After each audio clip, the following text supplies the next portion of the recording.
Hey, what's surprise alarm? Well, in the left there's the MK, there's EFF. Yeah. No, I'm giving him a word. Yeah. The MK party. No, before you give him the word, I have a follow-up. Oh, okay.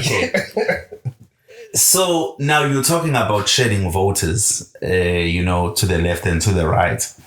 Next year, we are having local government elections. Yeah. So now, based on the word that Ntobeko has thrown at you, the GNU, Yeah.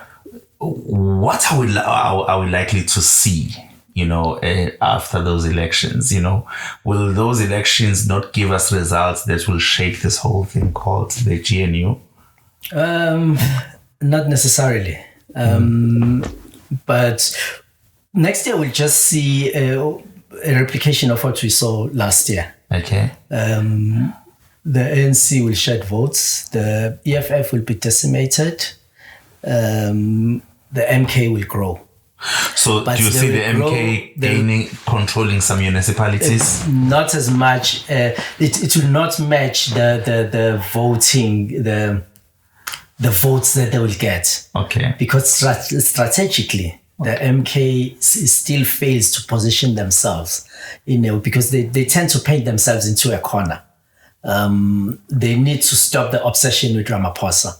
That's the first thing, because it personalizes their politics and it limits their choices. That's how they lost KZN, basically. Even though they are the majority, well, not majority, but they hold the most seats in the KZN legislature, but because they were not strategic enough, they lost negotiating Power that they have, there because they had painted themselves in the corner by saying we will not negotiate with these people before Ramaphosa moves from the presidency, which is something that it will never happen. But once you've said that, you cannot backtrack. You've painted yourself in the corner and you've lost your strategic value and you've lost the power of the votes that you've amassed. We'll see the same thing next year. They will control some municipalities, but not strategic municipalities. Okay. Sure. No, I think you've answered it, because my next word was the MK party. You've spoken about the MK party, so I'm covered. And the reason actually I was saying the MK party, I remember you were commenting about this year the MK party or its president Jacob Zuma. Yes. I wrote an article. I was asking what he brings to the body politic that he hasn't brought before. Yes. What's new that he's bringing with and the you got MK. a lot of pushback. Yeah, I did. and a lot of threats. Yes. So what happened there, maybe for someone who didn't about that article, what were you talking about and what was the pushback? My gist there was that President Zuma, he's a brilliant politician, a brilliant tactician, probably the last real politicians that we've had in this country. But I felt that with EMK, he has an opportunity to bring something new that maybe he never got a chance to do with the ANC. The ANC being an old institution that's steeped in its ways, where a president's power is limited. You can't do 1, 2, 3. You know what I mean?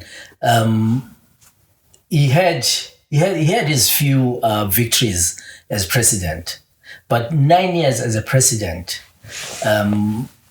if you are going to make a comeback like he has, he needs to tell us what's new that he can do that he couldn't do then.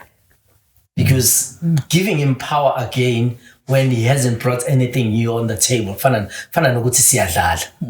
was asking that question. I wanted MK people to think about that, to say, we voted for this guy again after he has had this much power and only was able to do 1, 2, 3. Why couldn't he do 4, 5, 6? Will he be able now to deliver 4, 5, 6? What's changed in how he does things, in how he approaches our situations and all of that? Is he going to able to do 4, 5, 6 that he couldn't do with when he was still in the ANC as president of the country? And you received a lot of pushback. A lot of pushback.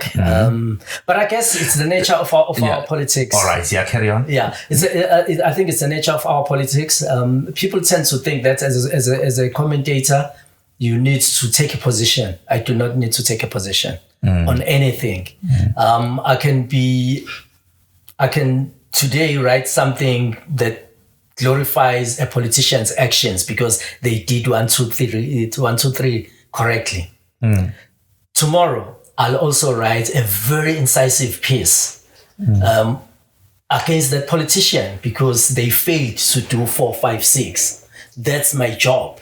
I do not need to always say positive things about a politician, just like I do not need to always say negative things. But people always think that once you say something negative about a politician, then you are against that political party or that politician. I always say to people, it's a pity. I find it such a pity and a shame that I get those sort of pushbacks from black political parties. I've never gotten it from the Democratic Alliance. Not a single Democratic Alliance leader has ever blocked me on social media. But I've got MK, ANC, EFF, even Julius Malema blocked me on Twitter.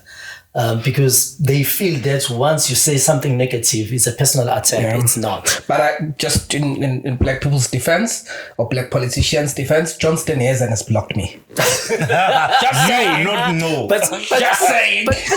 But John is not a real politician. I don't take him seriously.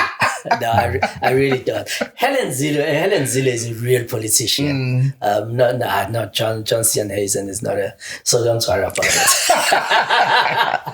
I love commentators and commentators who approach commenting on issues and writing on issues the way you do. Yeah. Because a true commentator, I must not be